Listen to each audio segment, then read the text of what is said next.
Hey guys, Billy from Team Kuribrohs here with Cormac Adams' top 8 deck profile from this weekend's Irish Nationals. Is there anything you want to say just before we get into the profile? Or? No, nothing too much. I think everybody expected me to play Sky Striker because of the video that went up last week. So this is no shocker, but some of the cards in it are a bit interesting. And I'll go over the reason behind some of the card choices and stuff like that, because it's fairly different from that list we put out a week or so ago. For example, we're blinding first now and things such as that, so I'll explain all that as we get into the video. So start off, standard triple ray, heart and soul the deck, obviously the most important thing. I don't need to explain this very much. And then for the hand traps, I decided to play triple droll, triple ash, and then triple impermanence. Sure. So how good was the draw? The droll was really, really strong over the course of the weekend. Because I was expecting a lot of stuff like Trickster Brandish and stuff like that, and True Draco, because that's kind of what Irish meta sort of leans towards. In the original video, I was playing things such as cherries and ogres. I found that cherries actually ended up not being that great, and ogre is only good in like certain scenarios. But I knew that like the longer I'd get on the tournament, the more like a chance I'd have of playing stuff like Trickster Brandish and things such as that, and the mirror match, which this is normally just a pretty bad neg 1 in the mirror, but because of other card choices in the deck, sometimes you can just sort of blood them out, and the neg 1 isn't really that important. And then impermanence it's just insane because we're choosing to go first now, so it can act as an actual trap card. But even going second, it's also an insane hand trap because they can't call by the grave of it. So it's really good against stuff like Goki, which I played round 3 and I opened this both games, so it was pretty much blowout. So yeah, and then Ash is just staple, obviously. And then the last monster, technically in the deck, despite the impermanence. The last non-spell card. Yeah, exactly. Basically, is 3 copies of Phantom Skyblaster. So this is the card of the weekend. I think this is the card that is going to probably change the format a bit. So its effect is that when it's normal or flip summoned, you can summon any number of Skyblaster tokens up to the number of monsters you control. So this card plus this Hornetrons is a 2-card OTK in the deck. It is 8400 damage. We should have a video on it either before this video goes up or slightly afterwards.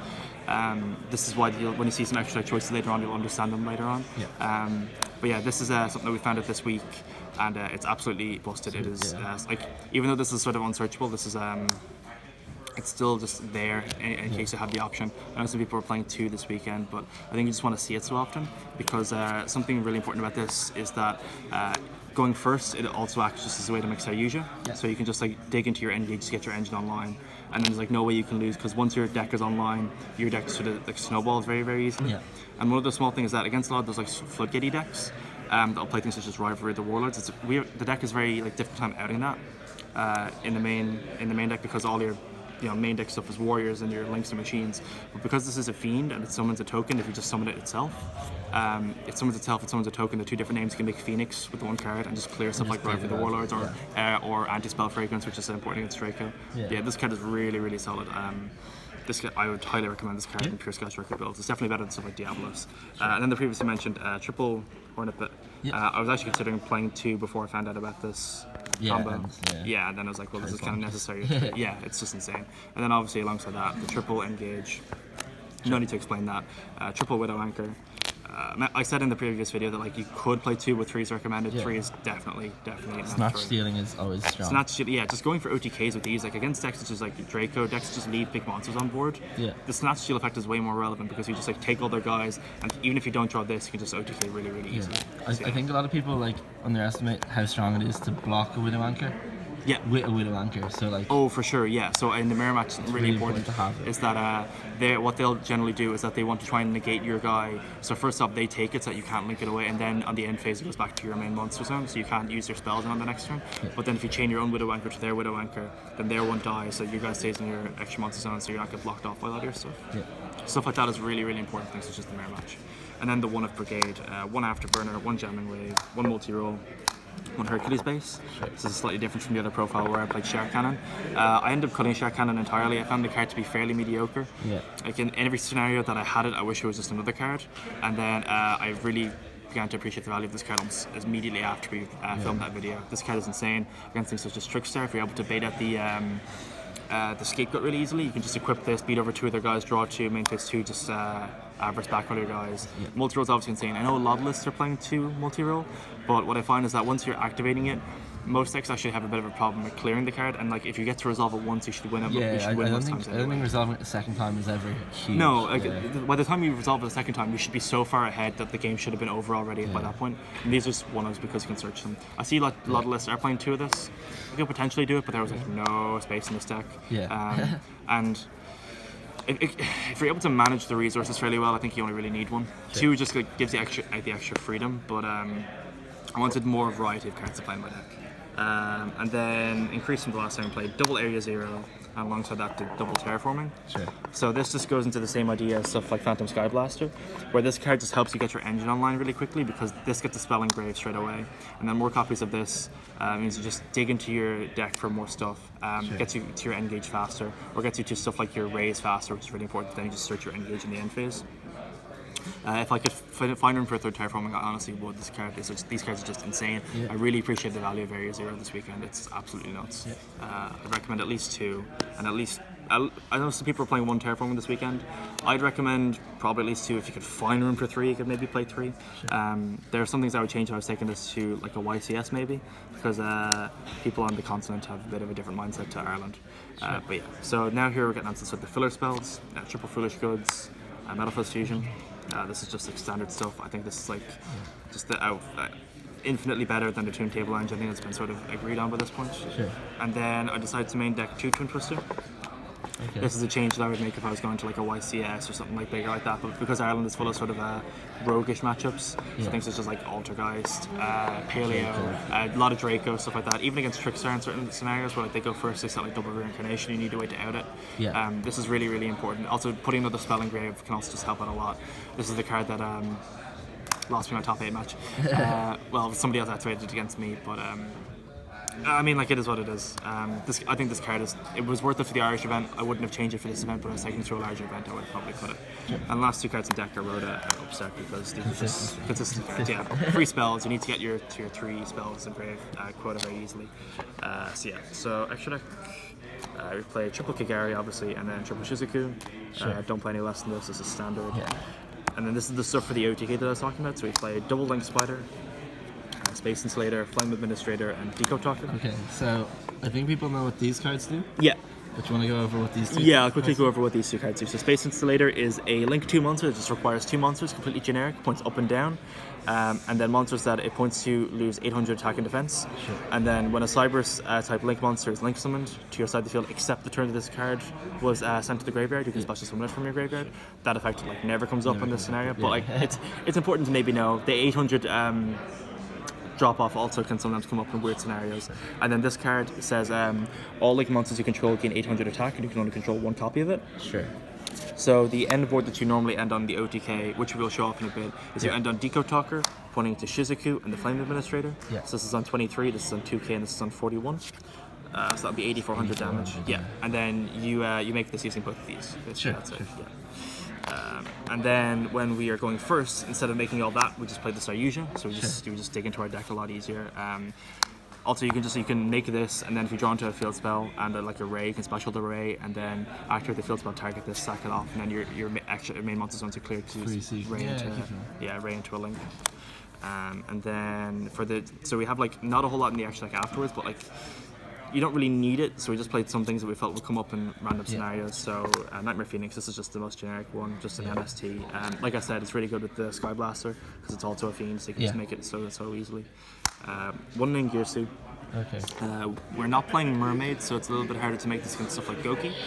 But this is still easily made, like in stuff like the mirror match, where you can like take one of their links and you can make a link 2, then link into this, and you just start clearing away all their cards, and it just helps a lot.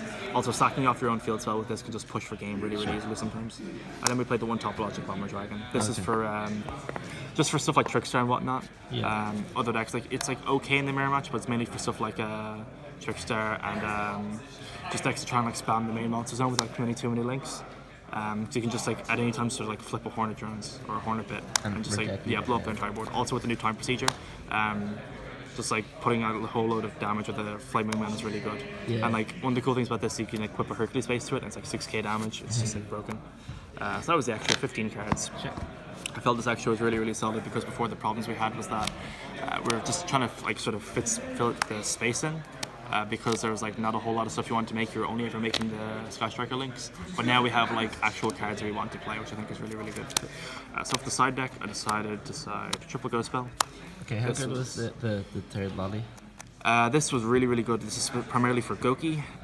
You could play it in some other matchups, but it was there mainly for Goki alongside the 2 copies of Sphere Mode, which I never saw.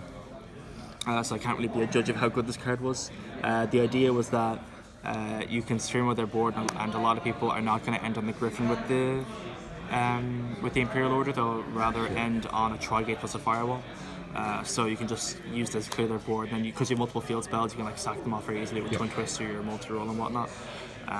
But I don't know, this never came up. This, on the other hand, was fantastic because so often a lot of players will just still have the Isolde, they'll have the Nightmare Phoenix or the Cerberus, they go activate your match thinking that they've won the game, you activate this and they just scoop because they have no way to play. And the next turn you just like accrue so much advantage that it's impossible for them to come back. Because once you get into a grind game with this deck wins because this deck just has infinite pluses. And then for the rest of the side, we play triple Shared Ride and triple Call by the Grave. I started these in first and second for the mirror match because so often person going first in the mirror match is fearing cherries, which you will see I'm not playing at all. I find cherries to just be very, very subpar. But sometimes you just want to have this out their cherries. So a lot of the times people just not summon to their side of the field. So they'll even if you're going second, they won't summon because they have a cherries in hand. They'll pass. So then that gives you the chance to start making a board, and you have this going second. When they go cherries, you just go this. It's just insane. And then even this going second, if you're not playing against the decks that are playing the Skyblaster, they can't out decay you very easily. And even if they can, there's like a high chance you still just draw into like an impermanence or something, or like off this. So it's just still really good. Also, side these in against Trickster, because you do this on a terraforming or something like that, and it's just pretty much game. And then this is like really good even going second against Trickster because you just clear their hand traps because that's the most likely way to interrupt you. And then the last 4 things in the side deck were third Twin and then triple Evening Match. This is for all the backward decks like Draco, Altergeist, Paleo, all that sort of stuff. You side the third one this in against Trickstar as well. And kind of this against Goki, I guess? Kind of, but I already have 5 cards I'm siding in against Goki and I'm mainly on hand traps, so I felt like it wasn't really necessary. So I found this is just mainly there for the backward decks that like you just blood them out against. I've sided this in against Draco, I saw it like both games, post side, it was just absolutely insane. So yeah, no, that's the list. Anything you want to say about the event? Or? Yeah, no, the event was really well run. It was a little bit smaller than we were hoping for, which is a little bit disappointing. I feel like if I'd won my top 8 match, I probably would have won this event. The main deck was really, really well built to counter stuff like Trickstar. The direct mirror match. I lost in the direct mirror match, which was yeah, pretty much card for card. There were 1 or 2 changes. Dan is over there. I think he lost in top 4, unfortunately. But through the match against Luke Smythe, completely threw it unfortunate. I mean, I threw top 8, he threw top 4. I suppose it's a bit of a trend in Kuribrohs. Hopefully, it doesn't continue. But yeah, no, I think this deck was like really, really strong. If I'd gotten to top 4 in final, I think it would have been like really, really good because this deck is such a good matchup against Trickstar Brandish, which I think we're seeing is probably the new predominant meta. If YCS New Jersey results are anything to go by at the moment, we're still waiting on day 2. And it was like 4 of the top 8 here at Irish Stats as well. So if you're looking for a pure striker list to counter that, this could be something I would recommend. I think the deck was pretty solid. It's just got a little bit unfortunate in some scenarios. My only loss in Swiss was to like just breaking twice. Otherwise, like every time that you open like a playable hand, you win the game. So yeah. No, any shoutouts? Yeah, of course. Shoutouts to Team Kuribrohs. Obviously, we got 2 people in top 8. 3 just missed out, all making top 16. Shoutouts to Weebs and Farmers because all the guys are, they're up there. I don't know if Luke won his top 4 match or not. Hopefully he's the last WAF in there. Shoutouts to Billy for holding the camera and for recording all the stuff. Shoutouts to Owen for giving me a place to stay on Saturday night when I had no place to go and I needed somewhere to stay so I could come in to play Top Cut, even though I didn't get to last that long. And that's pretty much it. That's perfect. Thank you very much. Congratulations on your top. Thank you.